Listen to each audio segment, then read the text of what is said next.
अब बिलावल साहब कम बात करते हैं लेवल प्लेइंग फील्ड की, जितना वो शोर पहले मचा रहे थे अब कम मचा रहे हैं। बुगती साहब भी आपकी पार्टी में शामिल हो गए, आज निगरां काबीना से 2 लोगों को भी बुला लिया ईसीपी ने, तो कहीं ना कहीं तो आपकी कोई शिकायत को एड्रेस कर रहा है। देखिए साहिबा, पीपल्स पार्टी को कभी भी लेवल प्लेइंग फील्ड नहीं मिली इलेक्शंस के अंदर। Whether you talk about IGI बन गई, बिलाल साहब हंस रहे हैं, शर्मिला साहिबा पता नहीं आपने सुना कि नहीं सुना। नहीं अच्छी बात है अगर हंस रहे हैं, खुश मिजाज होना अच्छी बात है, लेकिन देखिए ये बड़ी संजीदा गुफ्तगू है कि आईजीआई भी इस मुल्क में बनी है ना।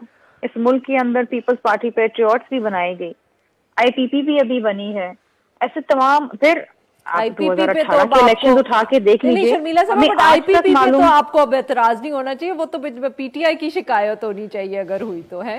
नहीं देखिए ना, लेकिन आईपीपी वो उसमें वो लोग थे जो पीपल्स पार्टी में शमूलियत इख्तियार करना चाह रहे थे। अच्छा। और फिर ये आईपीपी बना दी गई, सबको वहां भेज दिया गया।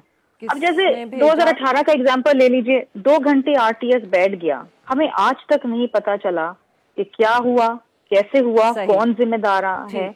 अब उस 2 घंटे में क्या हुआ, दो इलेक्शंस हैव बीन, उस इलेक्शन को हर किसी ने रिजेक्ट कर दिया।